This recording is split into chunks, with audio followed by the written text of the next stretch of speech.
I don't know if I've ever shared this story publicly, but I wanted to share a near death experience that I had back in 2009. So, me and my two older brothers were out on hiking trails. I think it was kind of in the woods. We are kind of away from the hiking trails, but we were playing paintball. And we had our ghillie suits on, and we had found an old hot water heater, and we had set up that hot water heater, and we were shooting in it. We were playing like a game to test our ghillie suits with my older brother. My older brother was standing there with like binoculars, and we would have to shoot the hot water heater without being seen. So my brother was looking, just like they do in, Marine, Scout, Recon, whatever, at the Marine Corps sniper school, You got to go in, make a couple shots without being detected. So we were just playing that. We weren't doing anything wrong.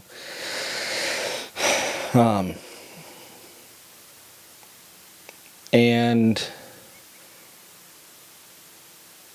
we made a couple shots. He couldn't find us. And then we took a break. He got on the walkie-talkie and said that he couldn't find us. And we stood up, and my brother Matt was like within like 30, maybe 20 yards of my brother, and he was kind of shocked that we were that close. And so we took a little break, and my older brother lit a cigarette while he was still in his ghillie suit, and it was windy. It was about 3 days before Halloween, so it was like the end of October 2009. He lit a cigarette, caught his sleeve on fire.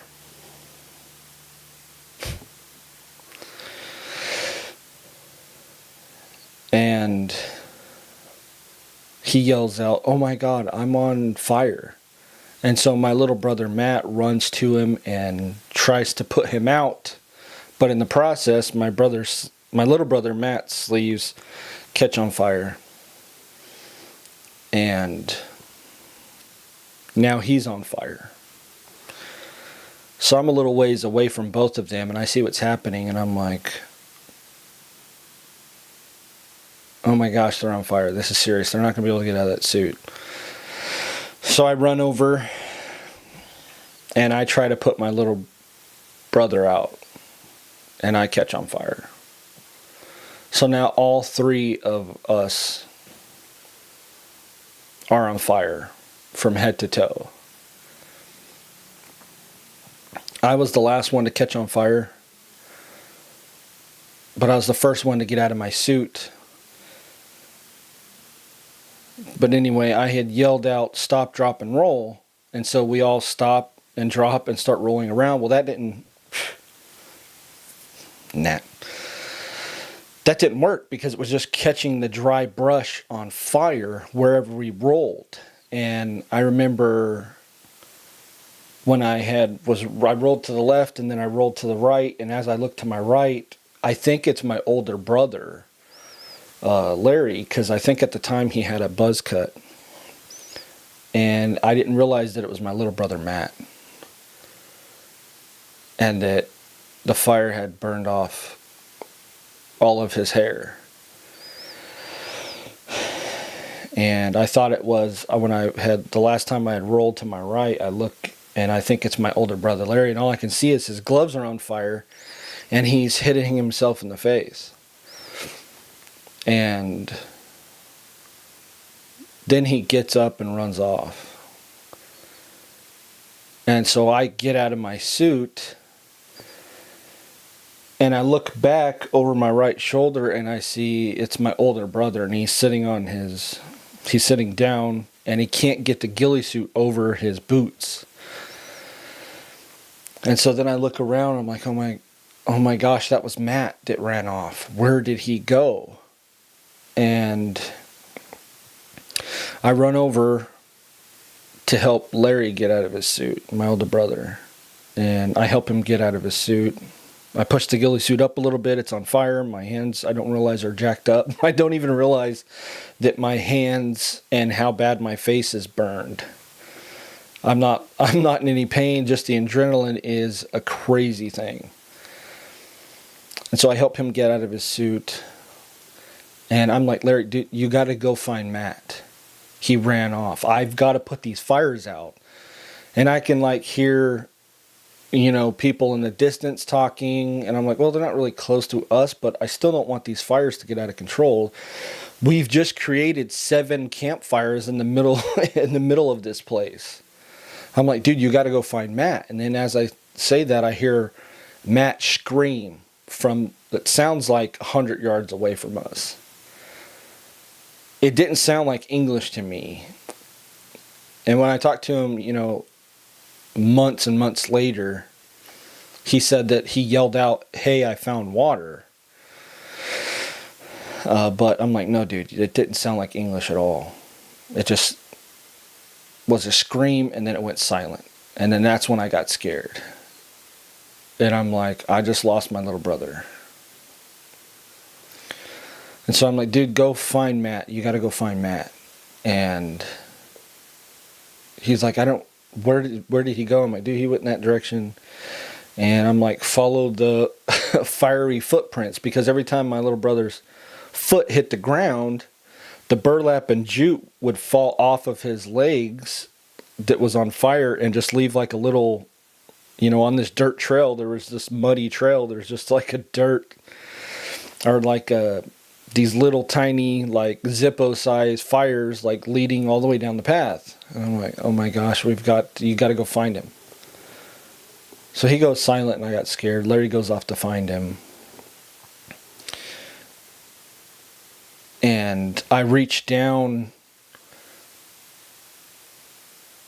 I don't remember who, but I think somebody did a roundhouse kick and hit the hot water heater or pushed it down. But I'm like, so I go over to, the hot water heater was standing up, just the old one out in the middle of nowhere, and it was laying down. I don't remember how it got to be laid down, but I went to grab it with my right hand, and my right hand looked like you put a latex glove on. I used to work in a restaurant, so I'd wear latex gloves where your hands get sweaty and your glove starts trying to droop down, and so you wash your hands, dry them, and put new gloves on. That's what it looked like. It looked like I had put a latex glove on and it was falling off because I was so sweaty. But in reality, it had just burned off like so many layers. My right glove caught on fire. My left one didn't. It only caught the knuckles on fire. But when I caught on fire, I tilted my head like that to the left. And so that's why half of my face at that time was just burned up. I have pictures that I probably won't show because they're pretty graphic. I don't think that's appropriate to put on YouTube, but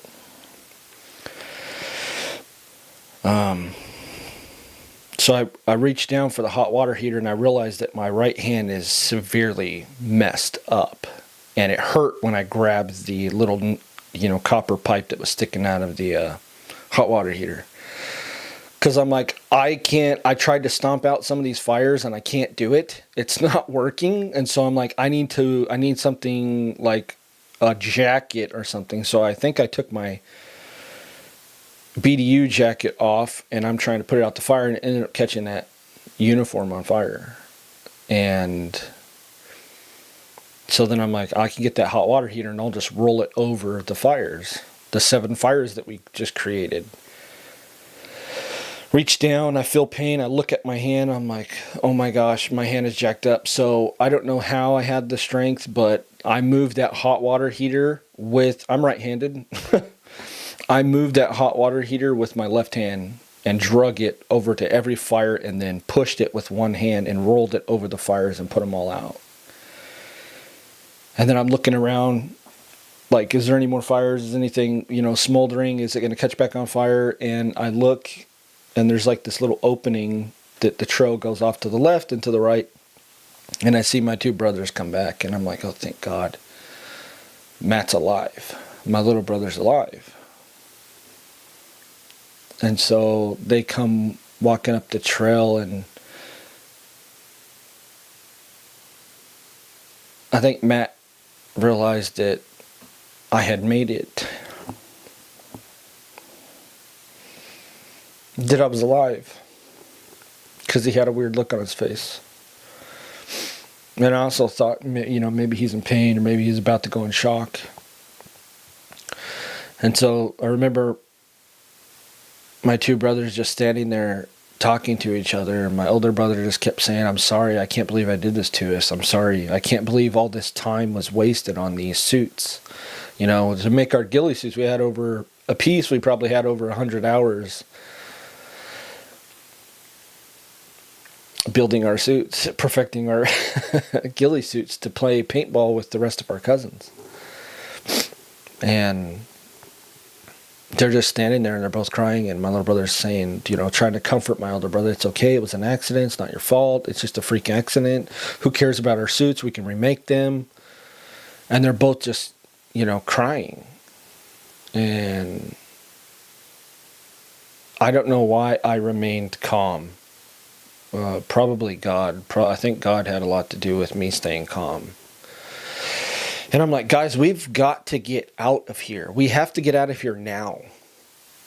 And I don't want to make them panic, but I want them to know, hey, this is serious. We need to get out of here. And they won't stop crying and talking to each other about, that they're sorry and that it was just an accident. And I look at my little brother and I'm like, this is bad. This is bad. He couldn't get out of his suit.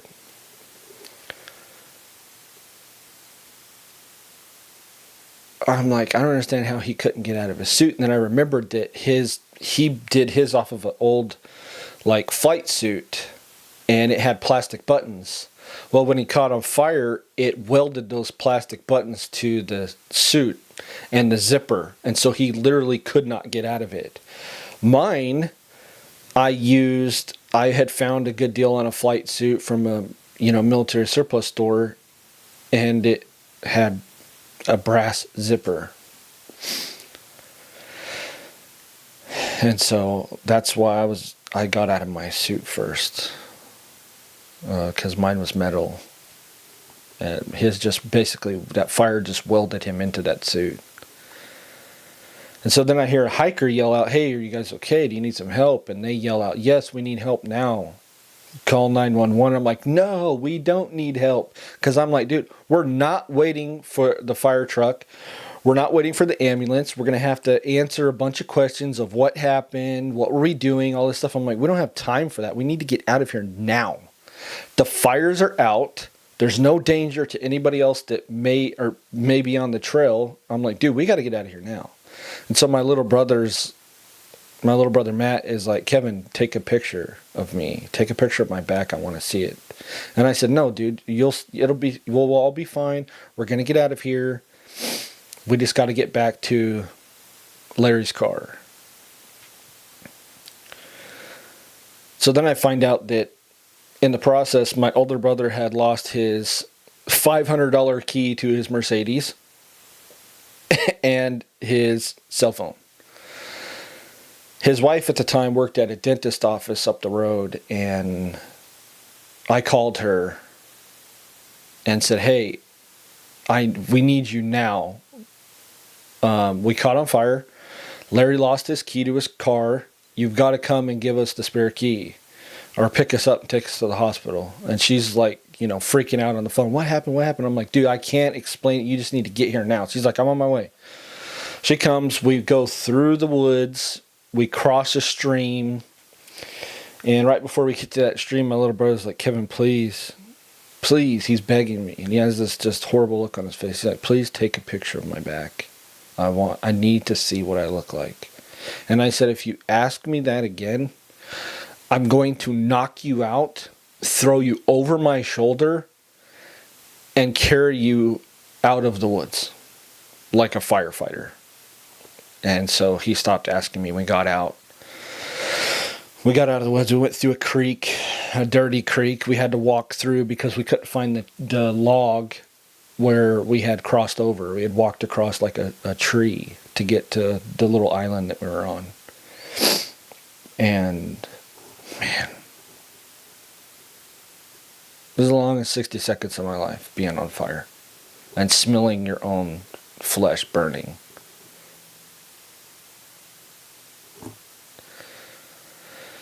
We get out of there. We get back to my brother's Mercedes, and he's like, I'm just going to drive to the hospital. And he's holding his arm up like this, and I realized that he had burned the tips of his fingers really bad. And so he was like driving with his left hand, and we ride with my sister-in-law to the hospital. She's flying through town. She's trying to get to the hospital as fast as possible. And she's like, what happened? So I'm explaining it to her, and then my adrenaline dumps and all the pain comes. My right ear's on fire, the right side of my face. And I said, do I look horrible, don't I? And she's like, no. Later, I'm like, yeah, I do. I look like Terminator. I look like Terminator. I look like Two-Face. Half of my face is like burned up. And then I'm like sitting there in the passenger seat on the way to the hospital, and on my right hand, it's just throbbing. You ever burn yourself like, on a frying pan or a cast iron pan or something like that in the kitchen? And that sensation, how it just throbs and it just burns. It's called a burn. I mean, it just burns. Imagine that, but all over your face, your lips. I had just cut my hair, and I had the Iron Man little goatee thing. That was gone. My eyelashes were gone. My eyebrows were barely there. And it just hurt. And it was just, my adrenaline was dumping, and it just hurt. And I'm just driving on the way to the hospital. I'm just riding in the passenger seat, and I'm just rocking back and forth because I can't believe how bad my right hand hurts. We get there, we walk in, and immediately the whole ER just erupts. With nurses are coming out everywhere, like, what happened? I'm just like, this is why I didn't want to, I know you need to know what happened, but can you just take us back and start treating us? And so I explained what happened, and my little brother Matt walks in, and he's got half of his suit on. He had wore his suit there to the woods, so you can see kind of his boxers on his back, and they look at Matt, and the two nurses look at each other. Immediately they take him into a separate area, and it's a long story, but I think I had like 5 or 6 nurses just working on me. They were cutting. I remember yelling at one of them because they were trying to cut my brand new expensive combat boots off. And what I didn't know is that there were literally holes burnt in the side of my boots that I had just got. It was like the second time I had worn them. And so they're cutting me out of my clothes, and my mom walks in and says, put a sheet over him. And she's bawling. And then my aunt walks in, my buddy Dan, who was a cop. He walks in. And I just remember looking over and seeing my older brother, and he just kept saying, I'm sorry.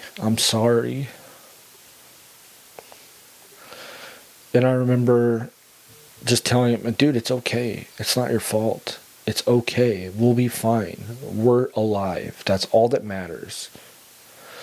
And he just, every time I looked over to my left, he was in the other bed about, 8-9 feet away from me. He just kept saying, I'm so sorry, Lou. I'm so sorry. And I eventually stopped looking to my left, and I wish I could go back and try to comfort him more. That's the one thing that I would probably change. Is to try to comfort my older brother, because I don't think he's ever forgiven himself for that. But it's not his fault. It was an accident. So the doctor comes in, hits me with morphine. He's like, what's your pain level? I said 7. He's like, 7? I said, yeah. To me, 10. I'm gut shot and I'm bleeding out. I'm dying. So it's 7. It hurts pretty freaking bad. He gives me morphine, comes back 10 minutes later, 15 minutes later. He's like, what's your pain level? And I said, 7. And he's like, Still? I'm like, yeah. He's like, okay. He's like, give it to him again. So give it to me again. They're using that little special tool to cut me out of my rings. And he comes back a third time. He's like, what's your pay level? I'm like, 7. It's freaking 7. It's not changing. And then after that, I don't remember anything. The last memory that I have is, I guess, my buddy Dan said, I'll take him back home. But apparently on the way, I was awake for the whole thing. Apparently they peeled my right hand like a glove. And it was just like meat. And I'm just staring at it like this. My buddy Dan, he's like, dude, you were just staring at your hands. Like it was the most interesting thing in the world. I'm like, dude, I don't remember that at all. The next memory that I have is we're in the McDonald's drive-thru. And I look over, I'm like, hey. He's like, hey. He's like, why are you saying hey? I'm like, I don't know. He's like, dude, we were just having a conversation. He's like, are you waking up out of your morphine? I said, yeah, I think so. And I'm like, what are we doing here? He's like, dude, this was your idea. I'm like, oh, yeah, sounds good. I couldn't eat anything because my mouth was so messed up. All I could eat was nuggets. And so I hadn't had anything to eat in a while. So life lifted my little brother, to Kansas City, to KU Med at the burn center. He spent 3 months there. His heart stopped 3 times because he went sepsis. I think 37% of his body is scar tissue.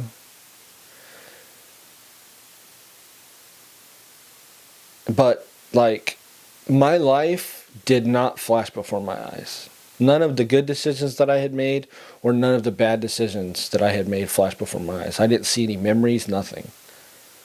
In that moment of being on fire, I would have traded every worldly possession that I had for one more time to tell the people in my family, my friends, my cousin Jordan, who I'd end up losing a couple years later, my cousin Josh, my cousin Chris, my cousin Sean, to tell the people that I cared about, I love you one last time. And then I thought, as I'm on fire, I'm never going to get to see my oldest niece, Gabrielle, grow up and get married. And I thought of all of the people that I loved, but I never told them I loved them. The only thing that I thought of when I was that close to dying was my lack of love. That's the only thing I thought about. And I would have traded everything in the world for one more opportunity to tell the people that I cared about how much I loved them and how much I appreciated them. Both of my brothers are alive.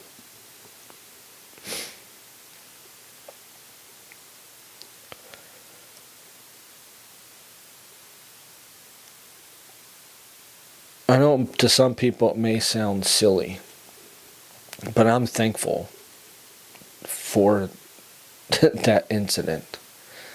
It changed me. I could have let that go 2 ways.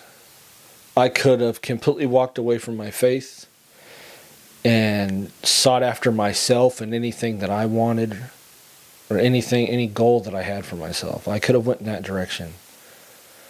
I'm thankful. I'm thankful that I'm alive and that I had another chance to tell the people I care about that I love them. And I did. Because if it wasn't for that incident, I wouldn't have started telling my cousin Jordan how much I loved him and appreciated him. And that he would end up, at his own hand losing his life. Which is something that's, that's always going to stick with me. Other than being on fire, the hardest thing I've ever had to do was to carry his casket. But I'm thankful for that accident. I can't speak for my other brothers.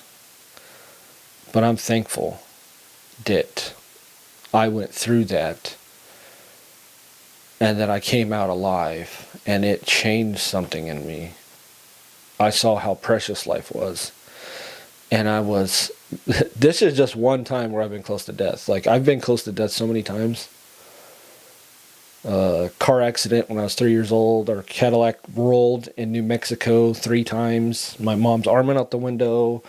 Big hole in her arm. Like, all kinds of stuff. Ever since I was born, we've had close calls.